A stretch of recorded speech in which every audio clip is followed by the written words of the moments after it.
Ladies and gentlemen, prepare yourselves for an intellectual excursion into the realms of Hasanabi's Twitch stream, where the intricacies of the Israeli-Palestinian conflict unfold against the backdrop of nuanced commentary and the artful dance of discourse. Especially when so many people claim to be objective thinkers and nuanced thinkers and make their rationalizations after they get... No, this is not V-orbiters.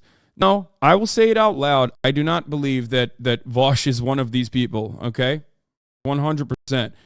Vaush, for all of his faults, has been a pretty, he's been a pretty consistent voice defending Palestinians. He's raised hundreds of thousands of dollars for Palestinians. That's something that I will not just hand wave away. He raised $300,000 for the Palestinian Children's Relief Fund years ago. And he's always been consistent. And if anything, he's lowered his temperament. But anyway, my point is,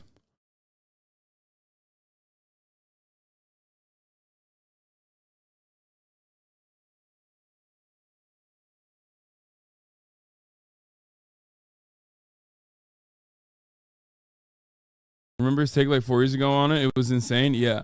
My point is that there are a lot of there are a lot of people out there who are just now, who have made their conclusions, already.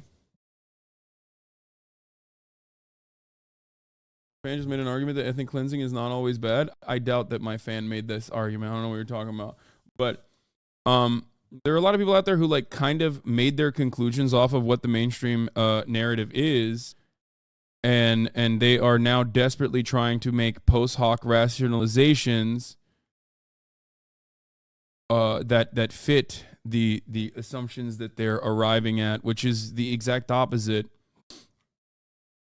of what most people claim they do online.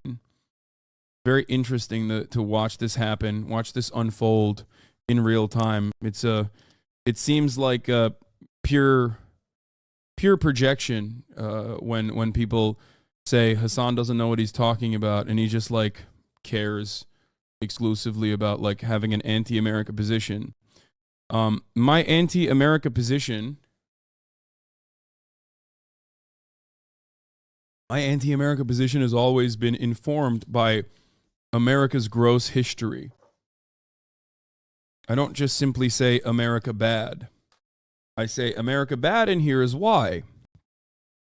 I want America to be good. That's why I live here. I think America has a lot of promise. I've said this many, many times over.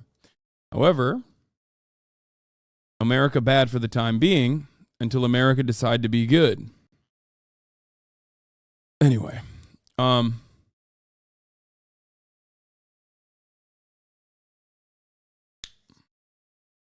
it's the difference between analysis and a weapon for blood sport. Yes.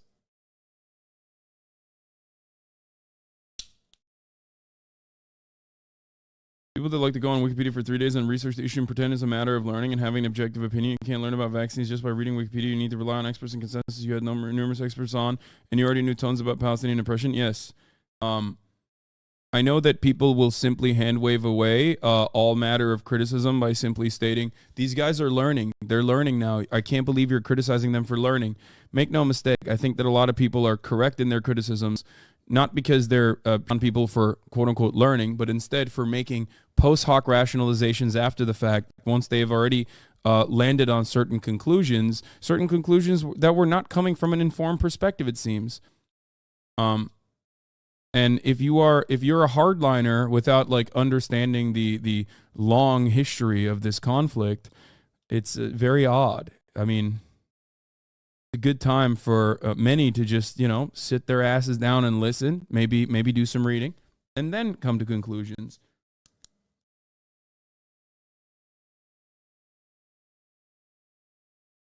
Anyway, I feel like Wikipedia is factually based. No, there's no issue with like learning from Wikipedia.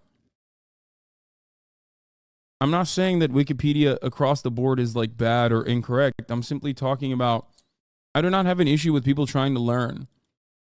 I have an issue with people making rationalizations beforehand and then going to, and being very confident in said rationalizations. Something I've done as well. I've made predictions beforehand with sound analysis that have been wrong, like Russia won't invade Ukraine. It's insane. It would be crazy. It would be devastating for Russia and Ukraine. No one is that crazy. And I was wrong, right?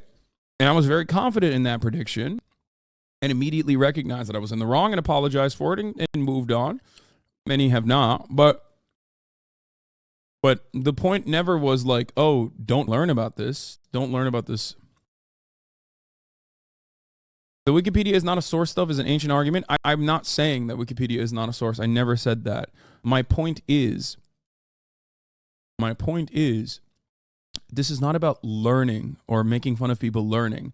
This is more so about criticizing people who have incredibly strong opinions that are on the wrong side in comparison to looking at like all of the facts and not knowing all of the facts of a situation and immediately assuming a position on the matter and then starting to learn about it. People are yelling at you in that circumstance, not because you're trying to learn about it. And no, I would not say that about David Pakman. I think that David Pakman is definitely very informed. We just have different opinions on this matter. I'm talking about everybody else.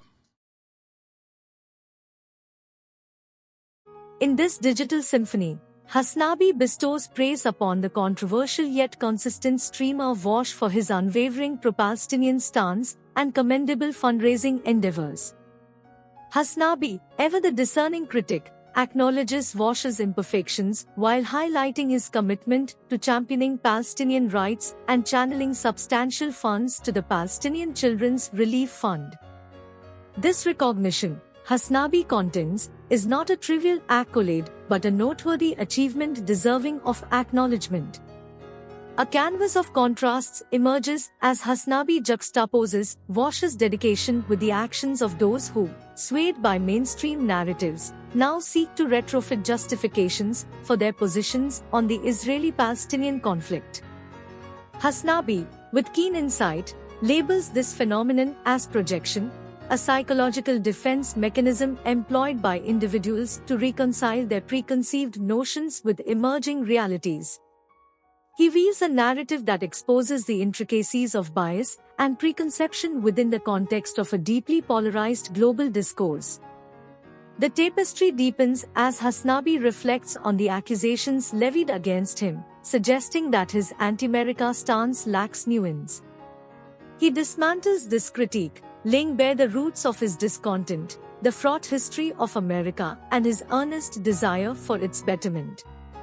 Hasanabi, the astute commentator, calls for a tempered approach to analysis, urging individuals to eschew hasty judgments and embark on a journey of informed understanding. The phenomenon of jumping to conclusions without delving into the nuanced history of the Israeli-Palestinian conflict takes center stage. Hasanabi, with measured eloquence, advocates for education and active listening as antidotes to the malice of uninformed opinions. He scrutinized the act of confidently embracing a stance without comprehensive comprehension, an intellectual malady that, in his eyes, demands rectification. In this intellectual odyssey, Hasanabi extols the virtues of learning, even drawing attention to the oft-maligned but invaluable resource, Wikipedia. Yet, he underscores the importance of considering all facets of the narrative before crafting an informed perspective. The call is not just for knowledge acquisition but for the discernment that arises from a comprehensive understanding of facts. The crescendo of this discourse is Hasanabi's poignant clarification that his comments are not a blanket indictment of those genuinely seeking knowledge. Rather, his critique is a targeted missile aimed at those who, in their misplaced confidence, align themselves with the wrong side without the requisite comprehension of the intricate layers defining the conflict. Hasanabi, the intellectual luminary, reserves acknowledgement for well-informed figures like David Pakman while reserving his scrutiny for those confidently treading where knowledge fears to tread. As the curtains fall on this digital theater of intellect, Hasanabi's words resonate as a call to intellectual arms, urging all participants in the grand theater of discourse to strive for depth, understanding, and a nuanced approach to the complexities that define our global narrative. In the grand tapestry of intellectual discourse, Hasanabi, much like a philosophical maestro, conducts a symphony of thought. His words reverberate not as mere annotations in the margin of global discussions, but as profound notes in the symphony of enlightenment. As we navigate the digital alleys of Twitch and the sprawling landscapes of online thought, Hasanabi stands as a lighthouse, guiding us through the tempest of information and misinformation.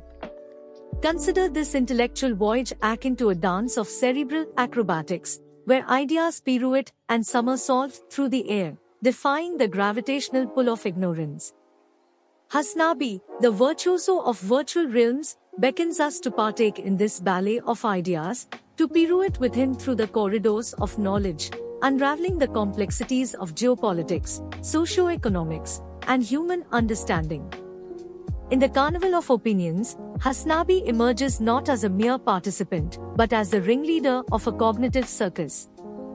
His commentary, like the crack of the whip, cuts through the noise, commanding attention and demanding contemplation. This is no mere sideshow but a spectacle of intellectual prowess, where the audience is challenged to step beyond the comfortable confines of their echo chambers and engage in a mental high-wire act. And as the digital agora witnesses the clash of ideas, Hasanabi, draped in the robes of reason, strides onto the intellectual battlefield. His words, like arrows of sagacity, pierce through the armor of ignorance, fostering a climate where ideas can clash, meld, and evolve. This is not a duel of swords but a contest of intellects, where Hasanabi, the gladiator of the digital arena, stands as a sentinel of discourse.